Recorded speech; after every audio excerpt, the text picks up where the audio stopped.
I think she offers a masterclass in what it looks like to be in the messy middle of change and what it looks like to have quantum growth in not only how she operates, but who she is. And she kind of changed the dynamic by dating an NFL star. She was then thrust into a world probably she would not normally be in. Nothing seems to ruffle her feathers. You don't have millions of people watching you and not have to learn and go through hardship to get there. What's up and welcome to the Living Vision Show. I'm your host, Aaron Velke. I am joined today by Marty and we've got a conversation you're probably already hearing about. We're talking about our good friend, the Tay-Tay, Taylor Swift, and her new album. The internet is going abuzz with everything from her lyrics to where she's at in her engagement with Travis Kelce to what her future holds as a billionaire that started as a humble country singer. And every time an album drops with Swift, Swifties take to the internet to defend her magical, artistic songwriting, and haters join the chat to make sure that she's put back on her human pedestal as a normal person, I suppose, deserving of criticism and plenty of meme publications.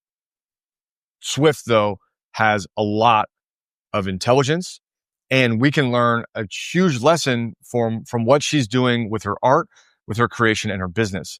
And if you're an entrepreneur, it's silly to think that Taylor Swift is not a business tycoon that we can model from and we can learn from.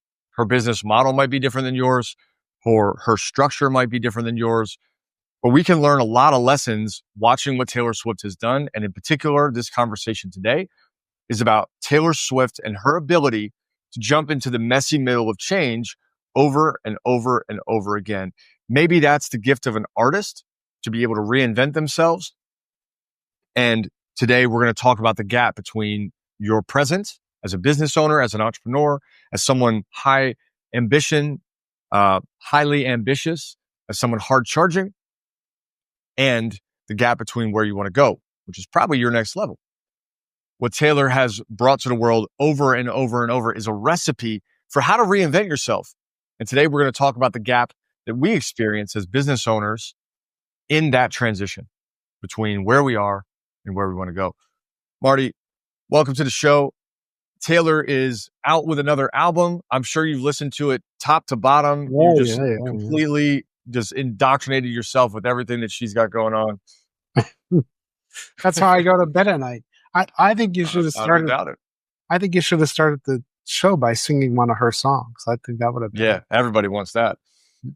There may have been like some copyright law or something. I don't know, but if we get enough fans to say like, "Hey, you need to do this," I'll consider it. I do want to start with this because most of what we know about Taylor is what we see in headlines, right? And as business owners, we're not paying attention to Taylor Swift. Like, it's just not part. We're paying attention to real estate moguls and Musk and politics. We're paying attention to a totally different game. We're not following her tour. Maybe if you've got a daughter, you kind of know about it. Maybe if you have a wife or a partner, a significant other that's been a fan for a long time. But otherwise, you're not really paying attention to it.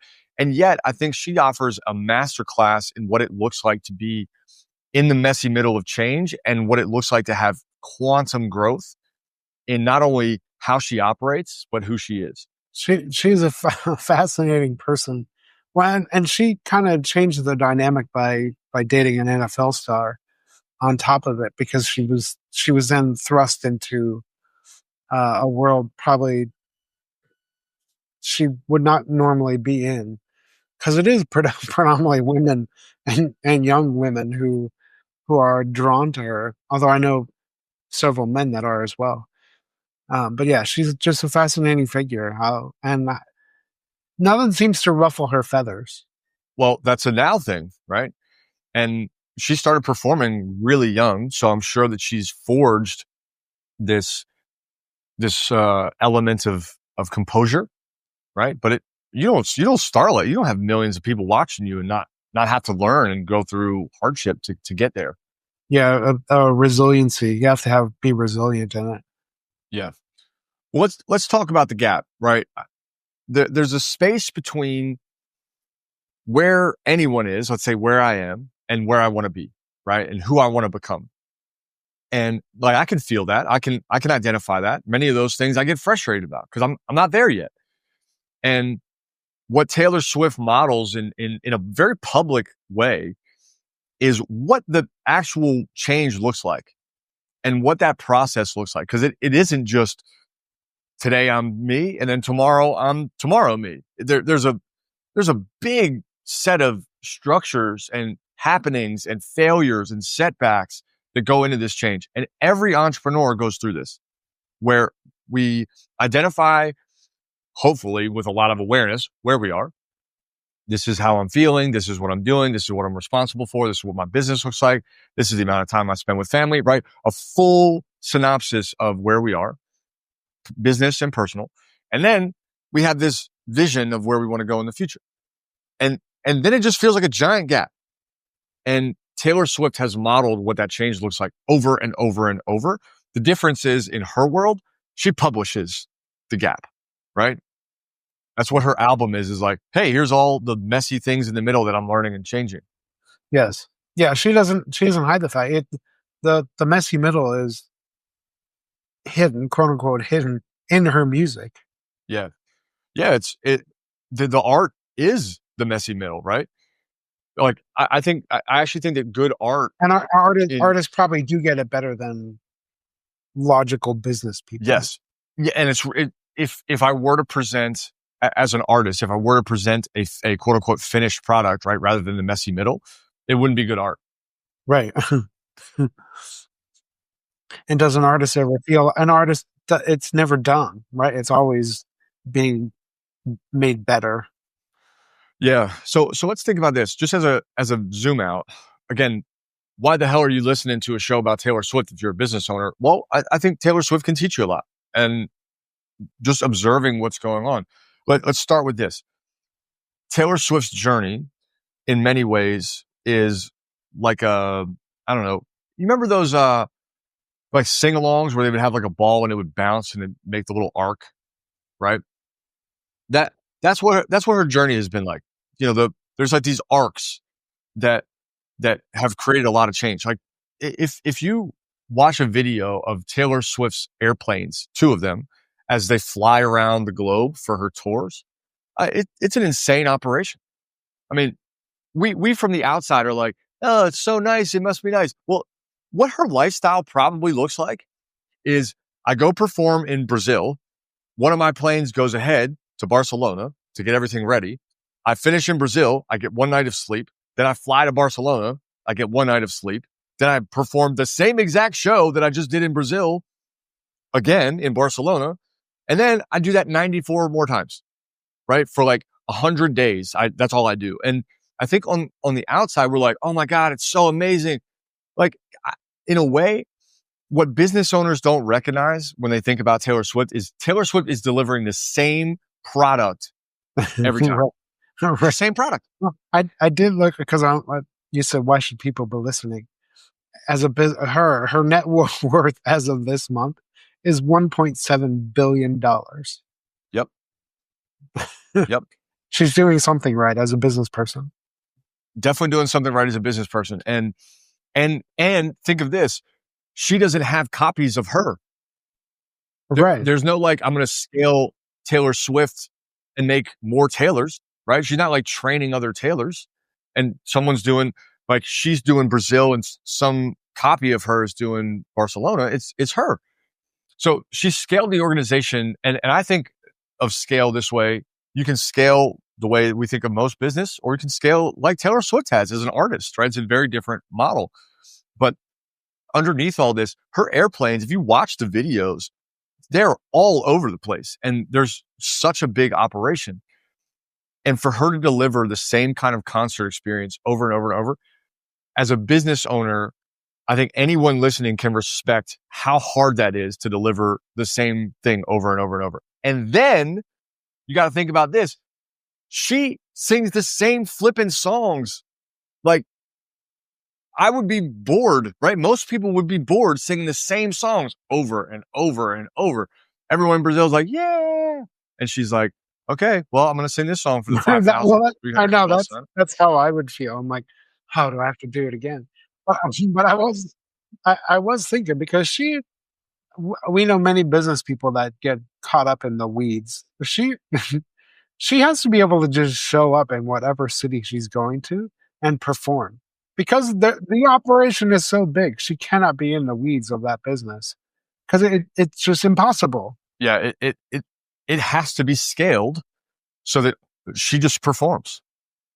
Like, especially if you're on I would have to look at the tour schedule, but if you're on a big tour schedule, there's no way to run and do all that and perform and travel and go 14 hours on a plane if you don't have teams and structure and scale from a different perspective. Yeah, where there has to be like a headquarter of the business where that right at least and an operator, right? You need right like logistics manager. You need all these different pieces. Someone that's setting up stages, someone that's building out arenas, like all these components. Someone doing marketing, so much, and that is a tremendously understated value of what Taylor Swift can model. Let's talk about this to start. I think one of the first things we can learn from Taylor Swift is what it looks like to go through the gap between where you are and where you want to be. She's a really good model of that. The gap that most people encounter is like, I'm at A and I want to get to B, and I don't want to go through the messy middle. I don't want to fail. I don't want to get my teeth kicked in. I don't want to risk it. There's too much risk in some sense. And, you know, much of this is about identity change for sure. I think that there's like truth in that. But from a practical perspective, because I want to stay in the practical, there's just stuff you got to get better at that puts you into B that you can't get better at unless you're bad at now. There's just no way to get good at let's say hiring until you go through enough hiring that you're like, okay, I think I'm good at hiring now. And Taylor represents her art, her music, even what she does as a business represents some of these growth pathways and what it looks like in the middle. Well, because think about it, and this is Taylor, but this is every other artist that has come before her. Every song is not a number one song, right? It just isn't. There might be one song on an album from any artist that hits number one, but a majority of the songs go unspoken because you have no idea what they are, but they're on the album anyway. And I don't think she would ever, or any artist would see that as a failure. It's just part of it's part of the art. Yeah, the album, and they let everyone see it. They're not afraid of showing it. Right. Again, the album would, if the whole album was songs about how great her life was, I don't think people would listen to it nearly as much, right? We relate to it because it is about the messy middle, because that's what most of us are experiencing. You know, the piece of this that I find fascinating too with her in particular is that her like presence in the news.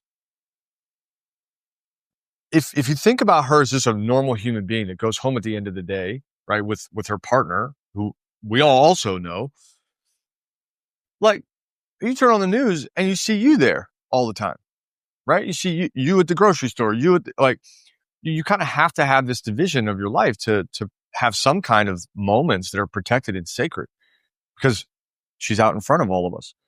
But by putting an album out, she also is putting out all of her failures, all of the drama, all the challenges, all of the things that most of us are like, I don't want anyone to know that I just got my heart broken by somebody that was cheating on me. And it's in that what most of us perceive as a failure zone, that she sort of represents this growth zone that I'm going to put it out there in the world and I'm going to grow beyond it. But we know that Taylor's going to keep on growing. Like that's been her brand. I'm going to keep on growing. I'm going to keep on growing. And with that mindset involved, we can look at the middle and the messy things that are involved. And our story of her is, well, she's going to get to the next. She's going to keep on growing. And I think more entrepreneurs can adopt that. Like, it's going to be messy in the middle, but everyone around you is looking at you navigating the messy bravely and taking note of that. And I think Taylor's a good model for that. I was just thinking, as someone who used to preach, and people would say, I don't really know you. I'm like, listen to how I preach, because I'm preaching about me every Sunday. Like the message is there. It just seems hidden because it comes in a form. It's not me telling you exactly what that is. She's not telling you exactly what her story is. It's coming out in art. Yeah, there's a lot of research about this kind of stuff, but there's a theory called narrative identity theory where more or less what has been postulated is that we take our experiences and our future and our past, and we kind of like tell this story about us and who we're becoming, right? And in developing this narrative, we can determine if we keep on growing. And that's a really important part of how we tell the story. And what artists do really well, what creatives do really well, is they can recognize that their narrative is pliable like their art.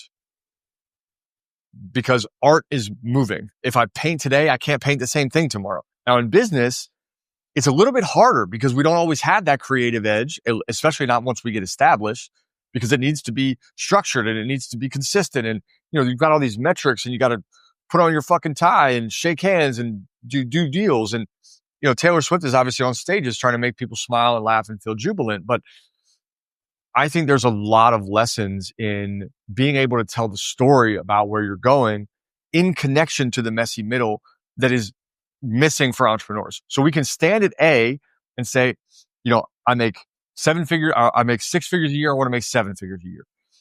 Or I make 7 figures a year. I want to make 8 figures a year, or however it looks like. I want another 0 at the end of this, or I want to have 10x my revenue. And I want to get over there to where this 10x is. And then we can stand over there and say, this is what my life would look like if I had that.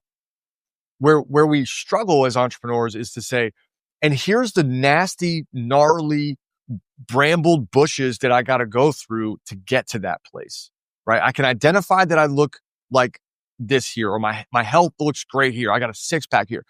But if I am forced to be like, well, I'm going to have to be in the gym every day doing crunches, and we're like, wait a minute. Why do you think that is, though? Is there a fear of some sort, or because essentially everyone has a creative edge. You have to be willing to tap into the creative edge. Is there a fear that you would say that an entrepreneur faces, especially as they get more and more established? Is there a fear that keeps them from going to that creative edge? My coaching and my experiences of my own have taught me two things. It's a fear of committing to something I don't know. Maybe I don't understand fully. So if I'll give you a great example of this, just in this particular example. If I were to sign up for an Ironman, one of my close friends just finished an Ironman at 49. And I did not know what it would take to do an Ironman until I watched him do it. Now that I've seen what he did, I would be terrified to make that commitment just like right now. If you were like, hey man, you're going to do an Ironman? Well, I don't know.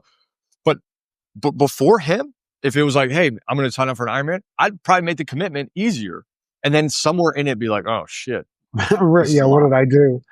Right. So there's this tension between enough information and then the commitment that creates a lot of fear. Or maybe we do it out of ignorance, and then all of a sudden we're like, oh my God, like this is a bigger commitment than I thought, right? We're stuck in the middle. And that's the danger, is that we get stuck in the middle. That's number one. Number two is there are beliefs that we hold about whether or not we can make it. And there are stories we tell ourselves about whether or not we can make it. Can I be a 7-figure owner? Can I be an 8-figure owner? Can I get revenue? And in order to do that, we'd have to change what we know. We'd have to abandon where we are, right? We have to leave A to get to B. And when you leave A, it can feel like free fall in the middle. So I think there's often a fear of collapse or a fear of not making it. And in that structural middle where I'm no longer at the thing that I know that I worked hard to get to, and I'm no longer at the place that I want to be, where the hell am I? That's a scary place to be, especially for someone that potentially, or I'll just say it from my perspective, like I was, worked very flippin' hard to get to a place of, okay, it's stabilized. Like I have a regular income. That's amazing. Because when you start a business, that isn't true. It almost sounds like there's a self-doubt that starts to creep in. And there's plenty of evidence for Taylor Swift, for business people we work with, that it will work because it's worked for them before. It's worked for Taylor. There's already a structure in place. But there's still a self-doubt that it will actually work the next time. Even if it worked 10 times before that, I'm still going to doubt whether it's going to work the 11th time. It's such a good point you bring up. It is absolutely wild. I have to do this for myself. I'd say I also do this with like 9 out of 10 clients. Hey, how many times have you had your back against the wall? 100 times. How many times did you make it out? 100 times. Okay, so do you think it's going to be any different this time? Yes. Yes. Right. Yeah. This is definitely the time that it doesn't work, right?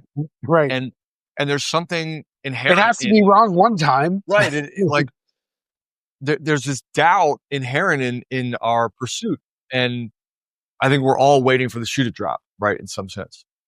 Rather than moving into change and growing and going through the things in the middle that are messy.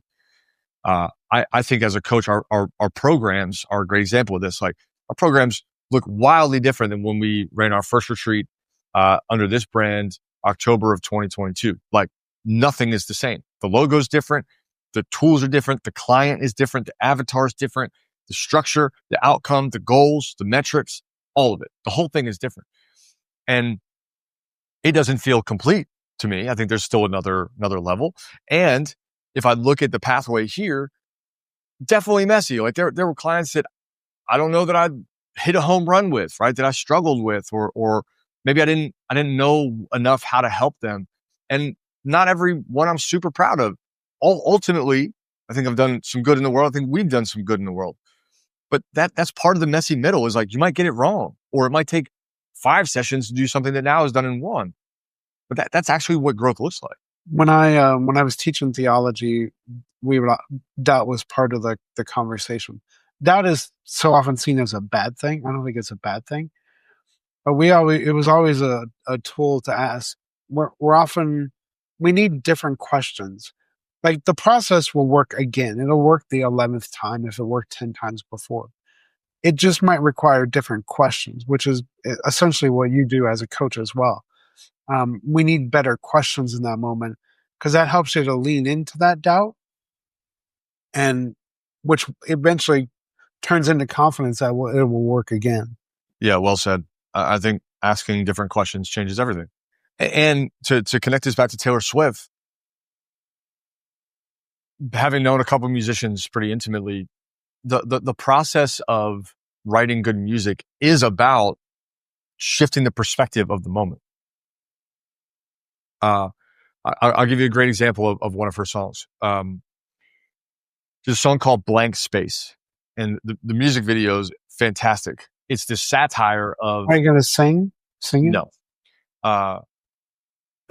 Nice try.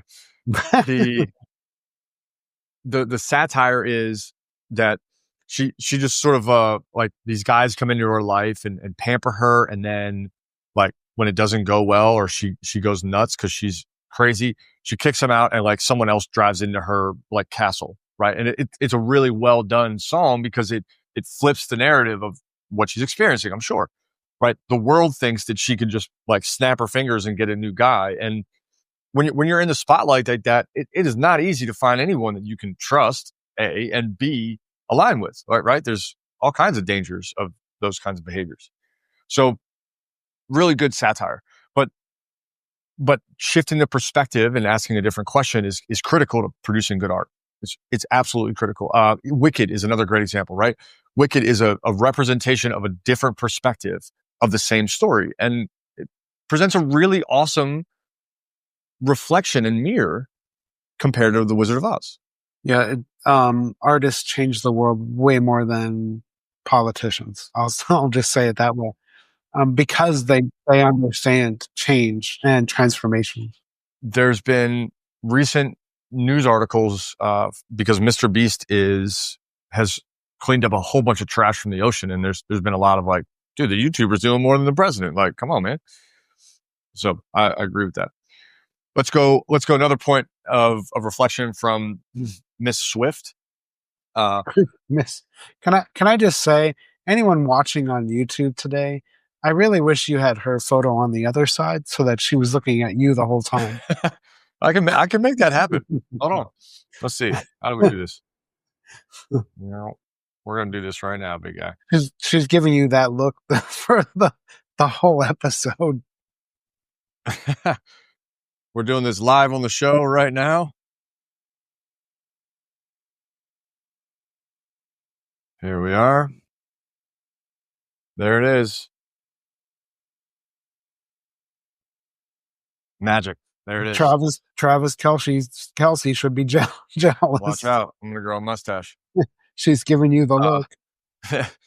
So I think another thing that we can learn from her and from what she's produced is that she's obviously a leader in her profession, right? There's a lot of people that model what she does and learn from what she does, but she is a really good example of what it means to evolve in the spotlight versus evolve behind closed doors. And I think CEOs would benefit greatly from that model with their team, with their C-suite, with their peers, to stop trying to like go into a hole and be a caterpillar and then come out a butterfly, and instead evolve through their team and talk about their changes and identify, business challenges and opportunities from the lens of what does that mean we have to disengage from? What does that mean we have to disconnect from? What does that mean we have to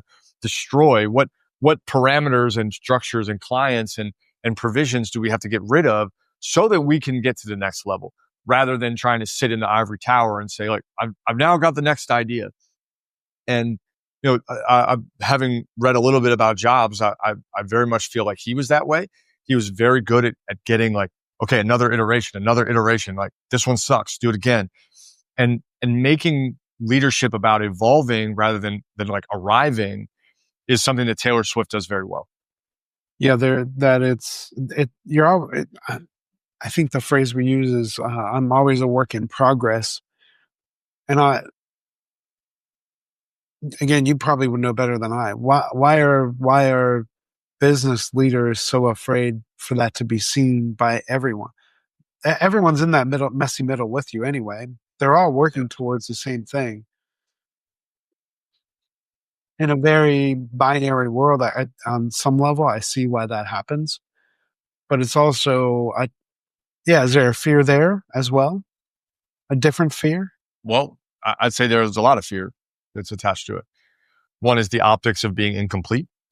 Right? We want people to think that we are complete or we are maximized, right? In some sense, as a leader. Or we don't have it all together. We don't have all the answers. We don't, that kind of stuff. We don't. And yet we want someone to think that as a leader we do. Right. And some of that's perpetuated by what people want, right? They think their leader needs to know these things, and that's what makes them a leader. And I think as you get older and you're around the wrong people and the right people, you kind of can discern the difference, right? When you're around someone that has all the answers, initially you think that's leadership, and then eventually you as a team, as a business owner, get to a place where there are no answers, and then you see that they're not a leader. Then at some point you're around people that don't have any answers, and you see this other like breed of leadership where they don't have answers, they're not certain, but they know how to lead, right? They understand what leadership really is, and then it flips your whole model upside down. They know how to get you from A to B. They know how to get you from A to B. The gap that people get stuck in on a regular basis, and this is where all of our work is, and even conversations I had yesterday are reminiscent of this,